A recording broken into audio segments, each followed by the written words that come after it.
You're listening to Rendezvous with the Writer with Bobbi Jean and Jim Bell, only on LA Talk Radio.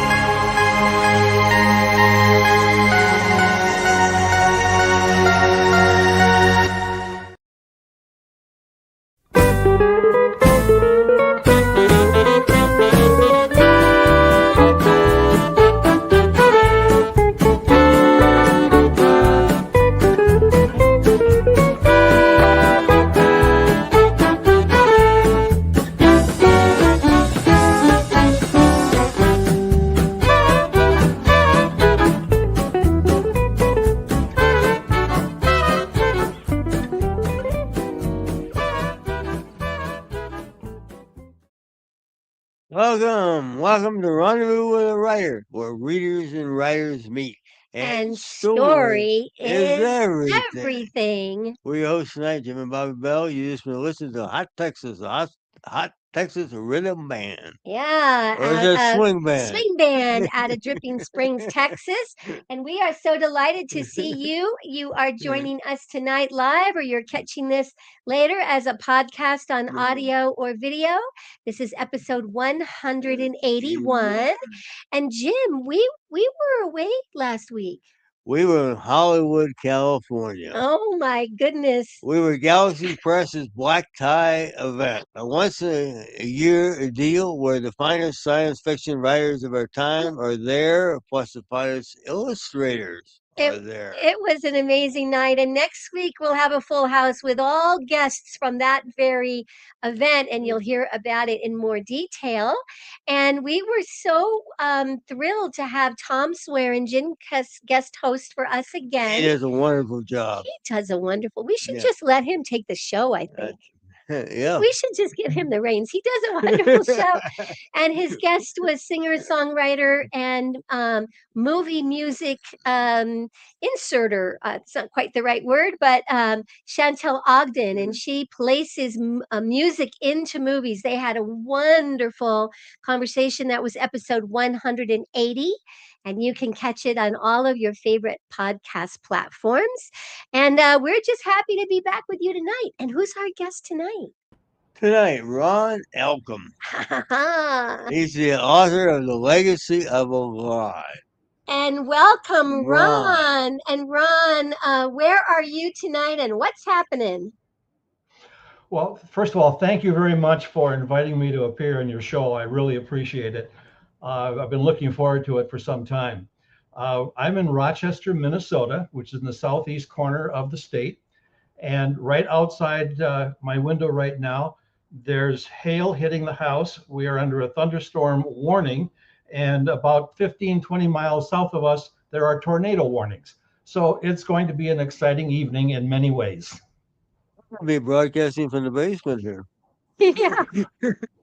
Well, I may have to. Yeah, fingers crossed that this will, do its thing and just pass over you. But I think, Ron, what you're trying to tell us is we might lose you, and it might be for a moment, or it might be for a longer period of time. You might just disappear, and we understand the internet and weather don't always go well hand in hand, do they?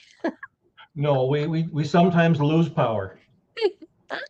Well, we got this great book, so we can read from the book. It's no problem. Exactly, but we really want to do it with Ron. So while he's still with us, honey, why don't you go ahead and tell us a little bit about our guest, Ron Elcom. Tonight's guest, author Ron Elcom, is a professor emeritus at Winona State University, where he taught various advertising and mass communication courses for 25 years. He has been published in the Lake Country Journal and several professional academic journals, and has attended seminars on fiction writing at the Iowa Summer Writers Festival. Tonight, we are discussing his book, The Legacy of a Lie, the first book in a 3-novel series. He and his wife, Sharon, reside in Rochester, Minnesota, and enjoy time with family and music of all genres. Very good. So, Ron, music plays a big role in this book. One of the many kind of important roles that that keep the story together. And I think that you and your wife Sharon have a little bit of an interesting music background. Would you share a little bit about that with us?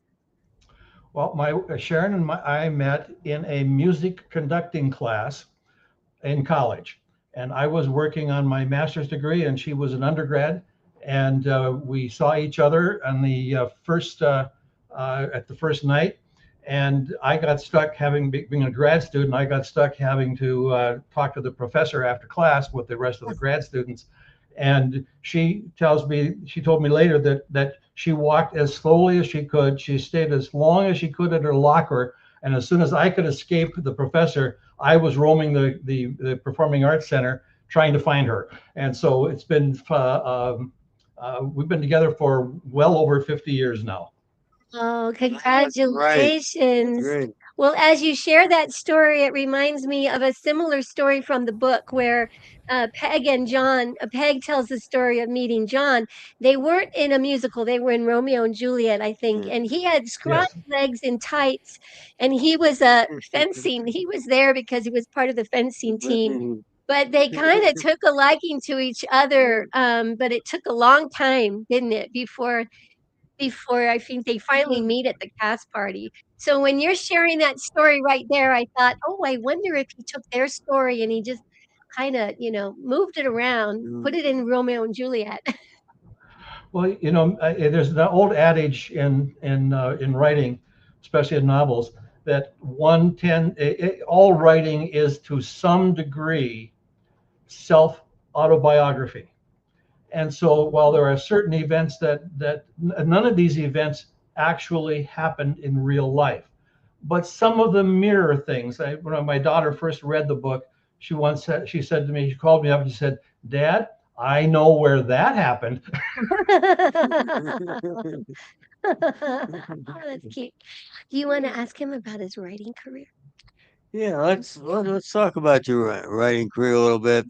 You know, you've been in the academic world for a long, long time, so we know that you obviously have in your job in your professional career have done a lot of writing. But when did you actually start writing, and the kind of writing we're talking about tonight?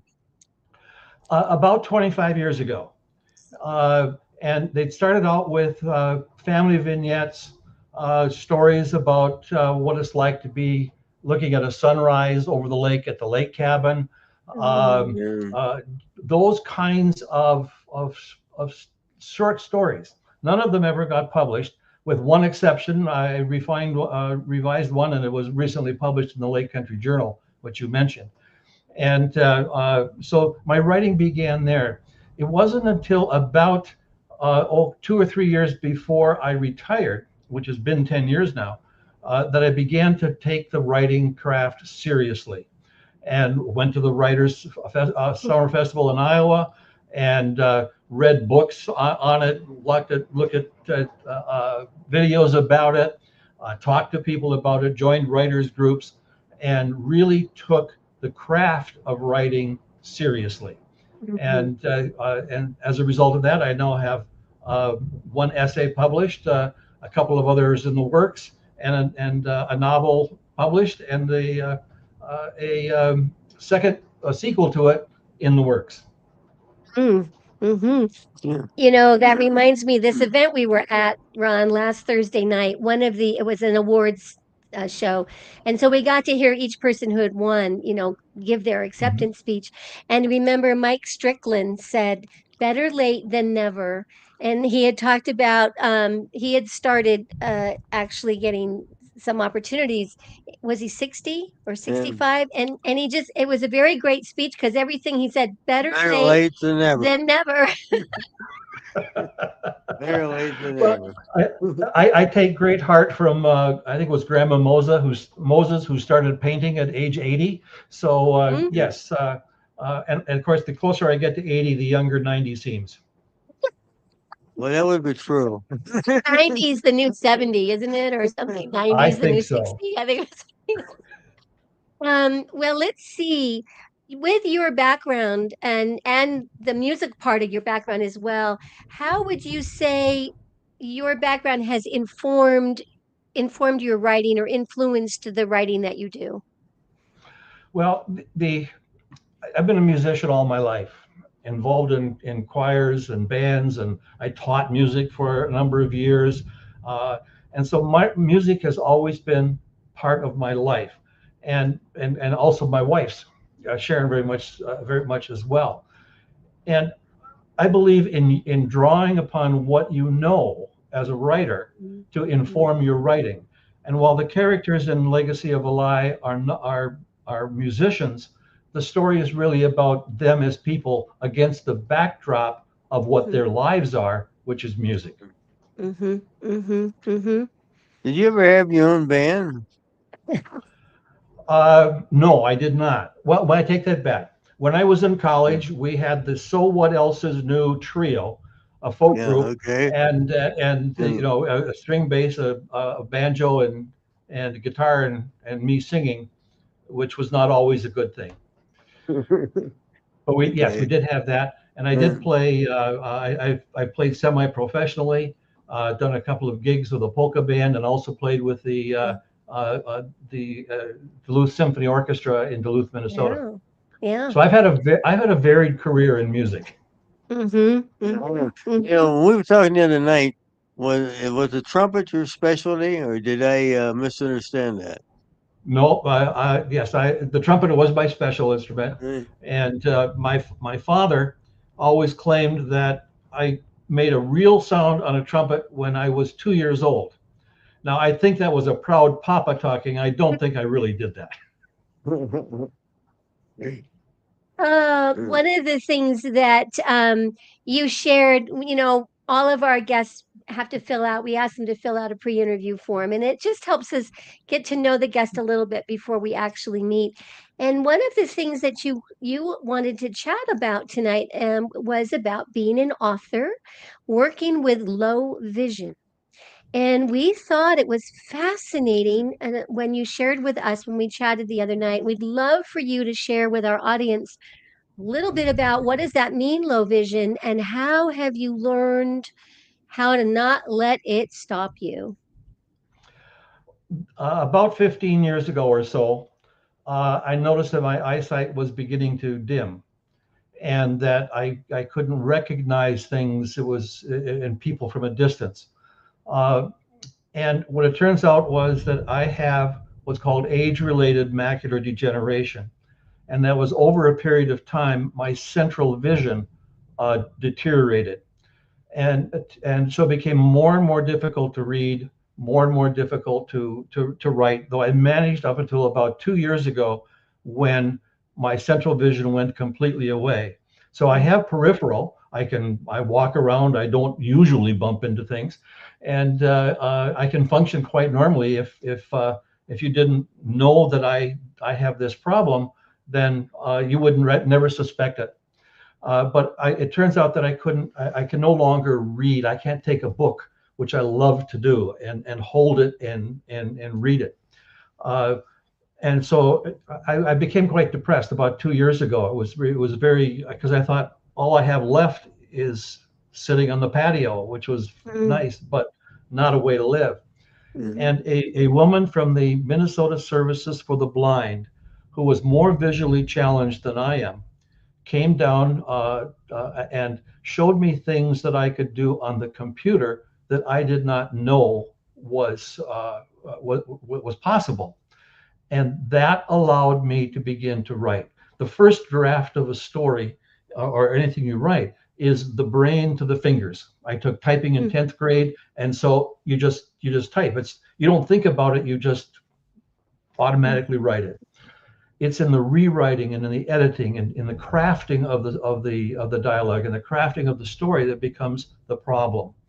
And this woman showed me things, and between what she showed me about how to enlarge everything on the screen and work with it, and that combined with text to speech, after I write something, I can go in, enlarge the entire screen, so I can make out what's going on, and with text to speech, I listen to what I wrote, and then I can make the corrections. It slowed my process a little bit, but I'm very grateful that that she came down to show this to me. And if anyone is from Minnesota is listening and watching this tonight or in the future, I want to say thank you for paying your Minnesota taxes, because it funds the Minnesota Services for the Blind, and it gave me not only my writing life back, it gave me the world back, and for that I am extremely grateful. And so that's what's happened to me, and so I it became a kind of my mantra that I had the choice of I could adapt or I could die, and I chose adaptation. Yeah. And I think, go ahead. Well, I was going to say, with all that said and your challenges, how long did it take you to write this great book? Well, it depends upon when you want to start that. The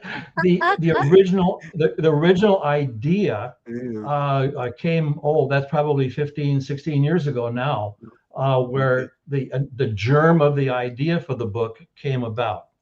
It wasn't until I got in the last couple of years of my retirement that before retiring, that I had a chance to and the time to really sit and think about it and work on it and develop the craft. Altogether, probably of actual writing, probably 8 to 10 years from really starting it in earnest to it actually being a published book. Mm-hmm. And I think your wife Sharon has become a very important sort of partner in the editing and the moving it along, right, from your first draft through all of the Yes, processes. yes. Yeah. Without her, she functions as the backdrop, as the she does things that I can't do. Writes emails for me and then edits them, handles some of the business. I can't look at a set of numbers and tell you what they are because they Wow. disappear. And Sure. so she handles the numbers part of things. But yes, without her support, I couldn't do what I'm doing. Yeah. Well, Ron, you and Rendezvous with a Writer, we have a very important group in common, don't we? And I'm guessing that a lot of Blue Cottage Agency Clicks by Madison fans are watching us tonight on Facebook. We're not able to see you, so we want to say a big hello and thank you for joining us and thank you for sharing. And thank you for any comments that you're leaving. We will catch them after the show. And we're going to now give a little shout out to our sponsors, Blue Cottage Agency and Clicks by Madison. Are you a writer? They are standing by to assist you, right, Ron? Just like they assist you. And here's a Absolutely. special offer created for you. And when we come back, we will get into our first in depth look at tonight's book, The Legacy of a Lie. So don't go away. We'll be right back. Authors, welcome home. Every author needs a website, a home base for their brand. Professionally showcase your books and brand with a custom website landing page starting at $369. BlueBookshelf.com. It's a great feeling to be home. Contact the Blue Cottage team today to get started. Welcome back. Welcome back to Rendezvous with a Writer. We're talking with Ron Elcom and this book here, The Legacy of a Lie. It's really Quite good, by the way. Quite a book. Oh, it's really good, readers. You need to read this book. Bobby's going to read a passage here from the beginning about Father Sean McDonough. But could you kind of set that up a little bit for us, Ron? Sure. Father Sean McDonough, a Catholic priest, has just learned that his sister, Marit McDonough Malone, has just died. And that is where we pick up the story that Bobbi will read. This is a great book, and it needs to be read aloud. I'll just tell you, I was reading a lot of it aloud as I was reading it. Father Sean McDonough softly replaced the phone in its cradle. He bowed his head and let out a deep sigh. Fighting back tears, he crossed himself and whispered, "Rest in peace, sis.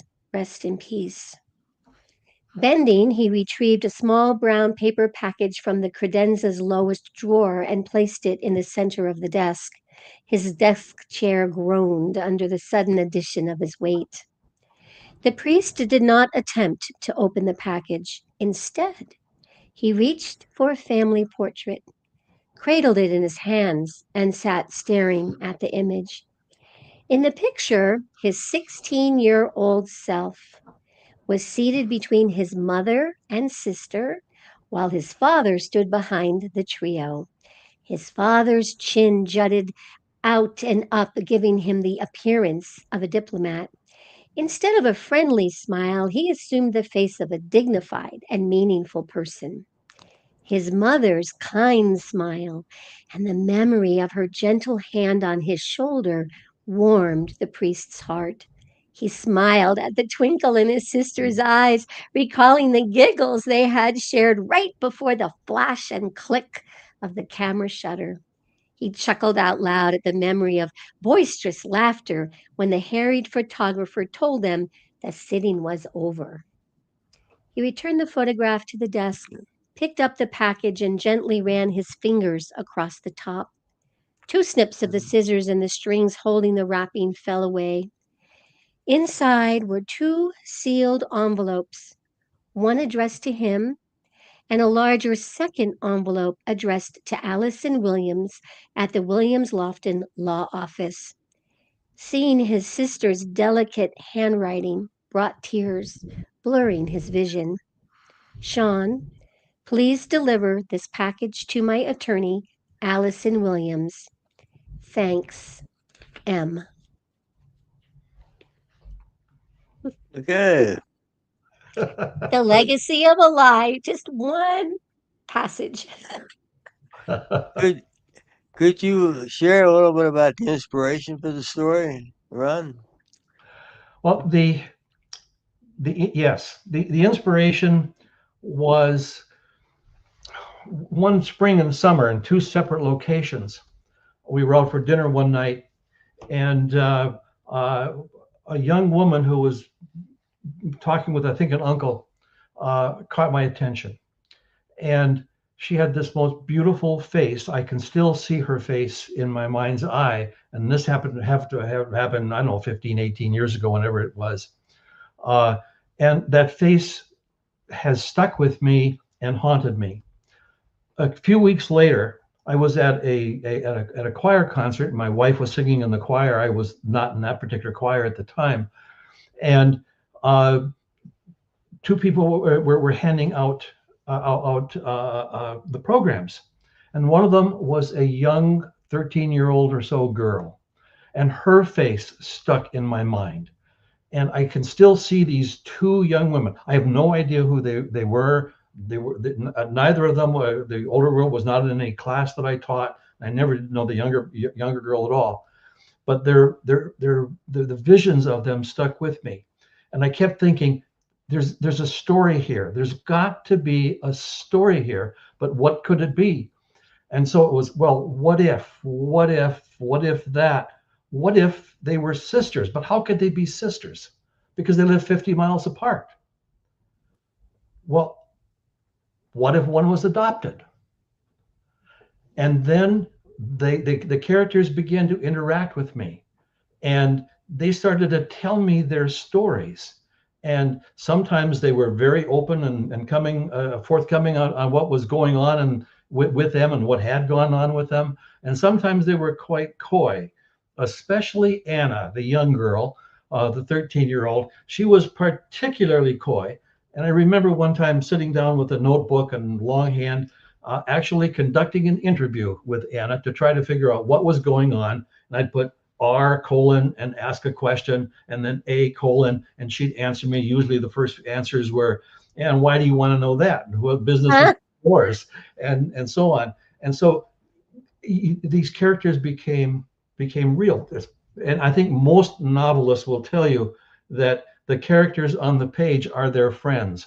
They know them. They are real to them. To the rest of the world, they're imaginary, but to us, they're real. And so it came from that question of what, there's a story here. What if they were sisters? And that was the inspiration for that's where the story started. And, 1,000 what ifs later, the legacy of a lie. For those of, why don't you also just give our listeners a little bit of an idea of when and where it takes place? And you've written it in 3 acts. Maybe talk a little bit about why you chose to kind of follow that kind of outline. Sure. It's set in Minnesota, in southeastern Minnesota, on a fictional town named Elston, right on the Mississippi River. And it also takes place on the North Shore, north and east of Duluth, along the North Shore of Lake Superior. The water plays a really important part in the formation of the character and the worldview of the people who live there. With a river, you don't know what's coming from upstream. You don't know what you're going to encounter there. And you can't see really where it goes once the water goes around the bend. And so you don't know where it's taking you. So there's this feeling of constant motion. The lake, always there, sometimes calm, sometimes quiet, always majestic, always mysterious, and sometimes very angry. And so the people who are on the shore cling to the shore. And along the North Shore, that shore is 1 billion years old. You can reach down and pick up a small pebble that was at one time within the core of the earth. And so there's this solidity, this power, this majesty of the lake that contrasts with the movement of the water, where the water will take you and where it came from. I chose the 3-act format because in the first part of it, the characters and the question on the problems that they occur are introduced all within a relatively short period of time. But that conflict is not resolved until they're in their 30s and early 40s. Well, a lot of things happen to people between age 22, 13, and 40-something and 30-something. And so the center part of the Act 2 of the book is really a series of these events that shaped the people during that part of their life until the problems and the forces that came to bear and were started at the beginning all converge, and they have to deal with those problems, which is, of course, in Act 3 and the climax. I'm so sorry for my coughing. We're both getting over congestion, and I really apologize to the listeners too. I'm really sorry for that. No problem. Well, we got Yeah. Now, music plays a major role, and it's nice the way you worked it all in. The story centers around. Well, the story doesn't center necessarily around the music, but maybe the music around the story. But you did a nice job weaving that in. It ties everything Yeah. together. Yeah. Do you want to ask him about? Yeah. The characters are musicians, Yeah. and so they live the life of the musicians. But the story is not about the music that they make. Yeah. It's how their lives and what their struggles they have with music as the background, as the vehicle for their lives. Mm-hmm. Yeah. It seems that there are three main themes that you weave throughout the story. Would you like to address those? Sure. There's an old Cherokee legend about a grandfather talking to his grandson about life. And the grandfather says, "Within me are 2 wolves. and one is angry and vicious and fights and greedy. He is evil. And the other wolf is kind and gentle and will fight if he absolutely has to. But he represents the virtues, the good things in life. Mhm. And they are constantly at war within me as they are within everyone. Everyone has these two wolves. And the grandson sat silent for a while and then said, Grandpa, which wolf wins? And the grandfather smiled and tousled his grandson's head and said, the one that I feed. Mhm. And that is the crux of the Yeah. conflicts of almost all the characters within the novel. And so it's about anger that needs to be resolved. It's about fear that inhibits action, inhibits forward motion.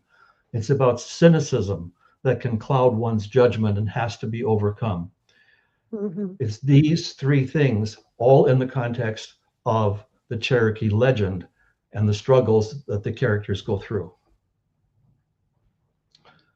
And they do, and there are some wonderful lines of dialogue which we won't share because they'd be spoiler alerts as the characters begin to realize that they have this conflict. It crystallizes, especially for Mhm. Kay. It crystallizes, and it begins to put her kind of on a road of recovery, I guess, or they each have their pathway, don't they, towards Yes, redemption, towards yeah, redemption. and They're there's a all lot of marvelous. yeah, Your there's a lot characters of family are dynamics yeah. in there too. Yes. And your characters are all, we're going to talk about characters in another moment, but they are all so very engaging and compelling, every one of them. From might call minor characters, and yet they play major roles. I find the characters, I'm excited that this is going to be that this is the first of a trilogy because hoping some of these characters we'll see again. Sometimes trilogies may go another direction, but these are compelling enough characters that I think we're happy not to say farewell to them. They're my friends. Yeah. Yeah, they're your friends. What did you want to Yeah. ask? Well, I took in this definition of a lie. A false statement made with a Uh, deliberate attempt to deceive. And I'm thinking, as I read the book, um, a lot of our characters probably don't think they're lying, but they leave out facts. uh, They always hold back something. mm-hmm, So it's like, is mm-hmm, that a lie? mm-hmm. It's an omission. Mhm. Or we have a couple Yeah, characters, right, Ron, that can't, they're obligated yeah, not to tell all that they know. Yes, Um, and I did do some significant research on that to really get a feel for it. We have an attorney who knows a lot more than she can release because of client attorney privilege. And and so she is bound by legal by laws and also by ethics to not reveal some of the things that she knows, even when when revealing it could help a person, but she can't reveal it. And then there is the priest mhm. who is bound by the confessional, and things that are told in the confessional to him he cannot, under horrible pains within his belief system, of excommunication and worse. And so he is confined by the bounds of that. And yet he has to deal with the crises and the problems of his nieces. And that becomes a problem for him that has to be resolved in some way. Yeah, yeah. Um, why don't we're just going to have another moment before we take our last little break, but I'd love you to tell us how the title came about. And I'm holding up to the camera. It's a beautiful cover, a graphic cover, and I'll try not to put my fingers over the little kayak there. But if you could maybe tell us how that Legacy of a Lie title came to be and a little bit about the graphic design on the cover. The title didn't come about. I had a working title that did not fit at all, and it didn't. I think I spent an entire afternoon going through possible titles until and it was at the end of the editing process. We're going to go into the design phase next, and I didn't have a title, and I think I must have spent a whole afternoon just working titles until it became, well, there are lies throughout this thing. There's a major lie, but there's a legacy, and that legacy can be bad and it can be good. And so the legacy of a lie. The cover of the design work of the cover is a picture of Minnesota water. I believe it's on Lake. It's a picture of Lake Superior, and there's a small yellow canoe or boat that's below, right in the center of the page, out on the water, and it symbolizes, if you could look very closely, the two girls are in the boat, and they are struggling through the dangers and the problems of their lives to reach the safety of the shore, and that is the design or the meaning behind the design. Uh-huh.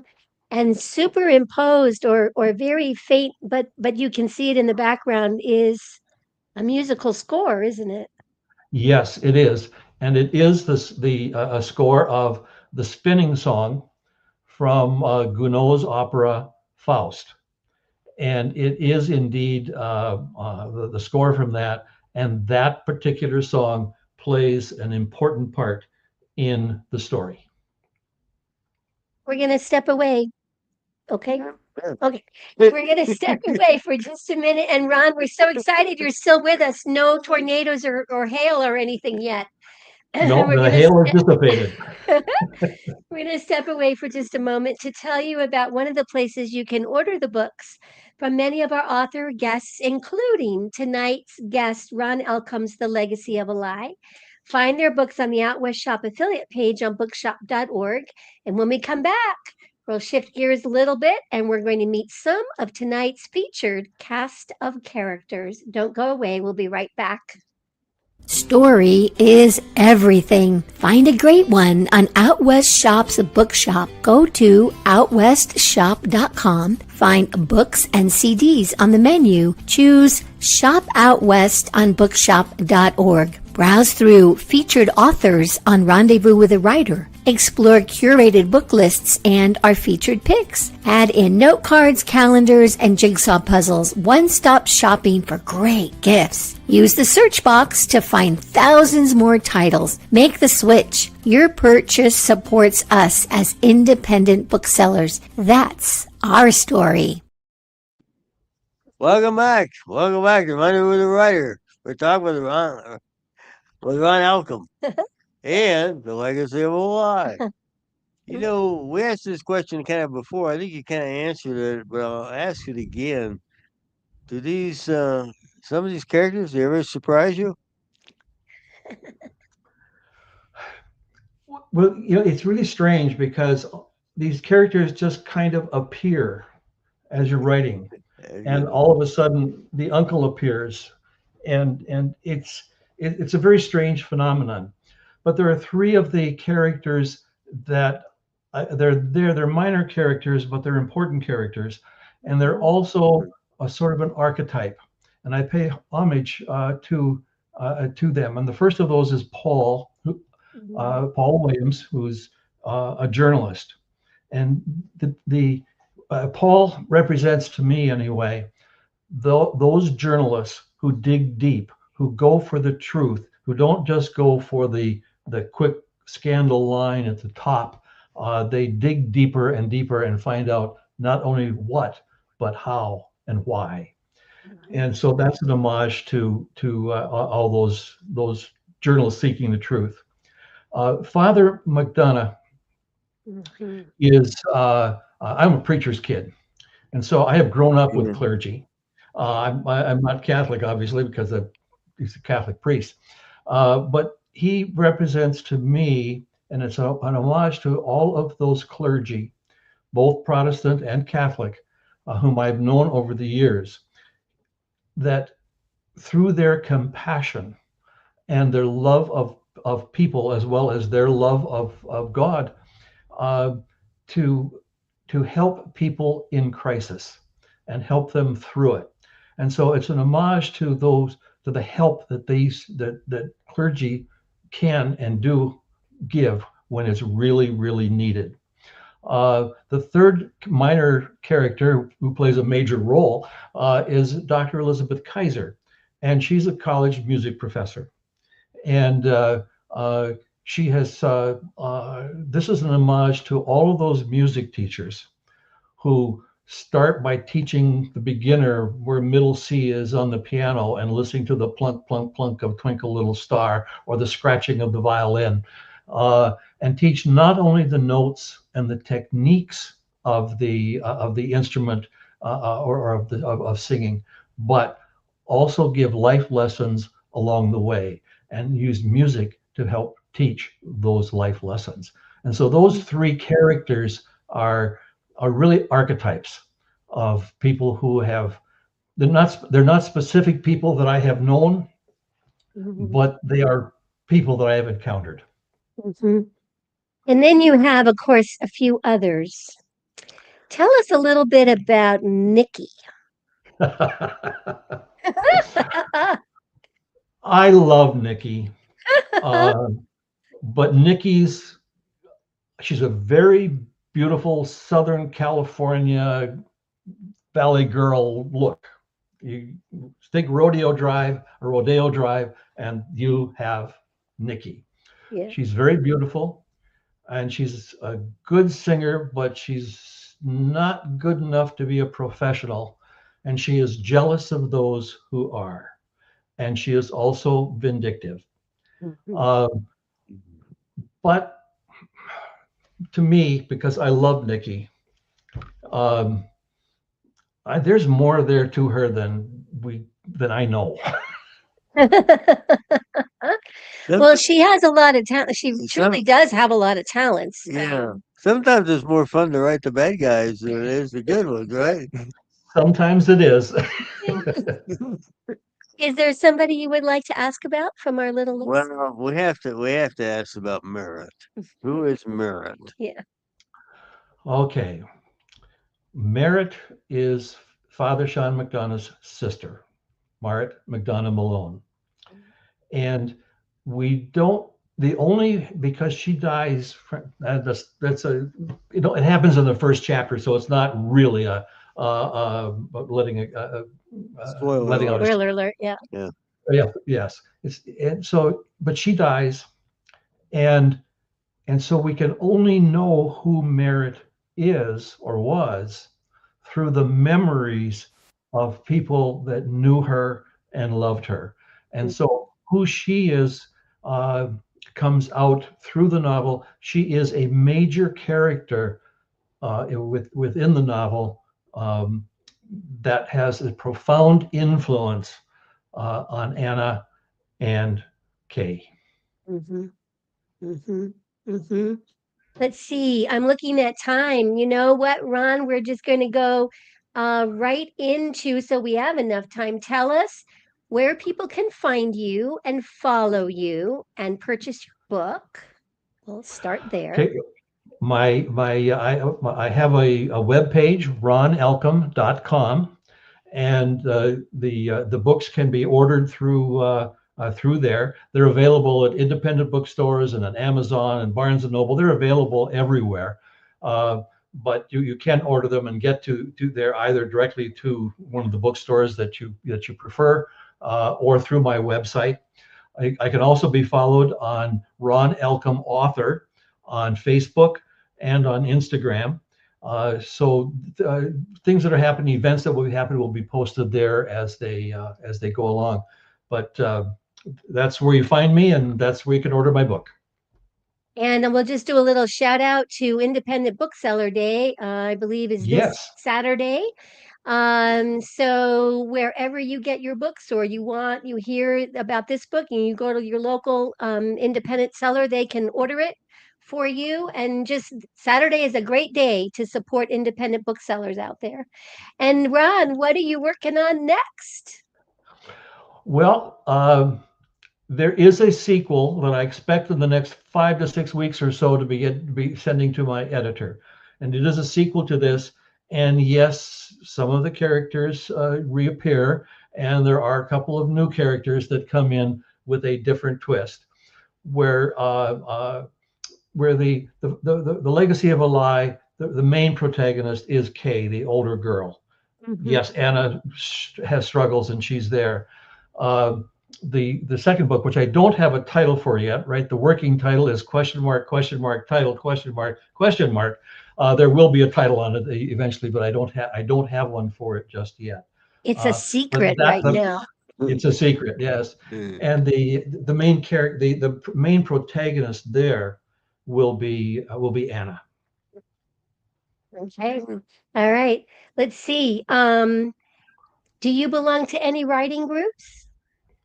I have in the past. I don't currently, but I have been part of the Rochester Writers Group here, and they helped early on in some of the development of the story. And I have, when I ever managed to get to Brainerd, where we have a cabin up in the Brainerd Lakes area, where the Blue Cottage Agency is located. And I do go to the Lakes Area Writers Alliance up there, but I'm not a formal member of any of them at this point. I think Jim has a quote he's going to read. I'm handing the book back over to him. It's fun to actually read the quote right from the book. That was really fun earlier. This is a little different. I usually read a quote that's funny or humorous or perhaps philosophical, but this time it's a little different. This is a lullaby by Johannes Brahms, and it's a song a mother would sing to her child, and it kind of it helps tie the story together here. And I actually can't tell you anymore because it might be a little bit of a spoiler alert. But it goes like this: a lullaby and good night, with roses bedight, with lilies overspread, is baby's wee bed. Lay thee down now and rest, may thy slumber be blessed. Lay thee down now and rest, may thy slumber be blessed. Oh, Ron, we're delighted that you were able to join us tonight. I know we had scheduled a couple other times and that just didn't work. And here you were. We had perfect weather. Everything was, the stars were aligned, and it was wonderful to have you. Jim, hold the book up one more time. This is a wonderful book. We couldn't put it down. The Legacy of a Lie. I actually had to read it twice because I didn't want to forget anything about it. It's wonderful. So thank you so much, Ron, for being with us tonight. And again, Thank you. Thank you to all our Blue Cottage friends, right, Ron, who we Yes. just know have tuned in tonight. And we so appreciate you being with us and supporting the show. We also want to thank Sam Hassan, again, Blue Cottage Agency and Clicks by Madison, Hot Texas Swing Band. A special thank you to our guest, Ron. This is episode 181. It will repeat immediately after on Facebook, on LA Talk Radio's YouTube page, Rendezvous with a Writer Facebook page. And in a couple of hours, the audio will be up on our Podbean page, and it'll go out to all the major audio podcast platforms. Next week, I still have a bit of a cough. I do apologize for that. Next week, we will have a full house. Who's with us next week, honey? Oh man, it's the folks from Galaxy Press. Yes. We have John Goodwin, Emily Goodwin. And we were with them a week ago in Hollywood for this black tie gala event honoring the winners of the L. Ron Hubbard Presents Writers of the Future, the best new sci-fi and fantasy short stories of the year. We met all of the winners of the authors and the illustrators, along with a host of best-selling sci-fi and fantasy authors. It Yeah. was an amazing event. And next week, as Jim said, we'll have John Goodwin and Emily Goodwin with us. And winning author Michael Kuster, and the illustrator Nathan DeWert. Yes, we will have those two winners with us next week. So do join us again. Any thought? As we always say, it's always a great day out west. Keep writing, We'll keep reading. and we'll see you down the trail. Good night, Ron. Thank you Thanks, so much Ron. for being with us Good tonight. night.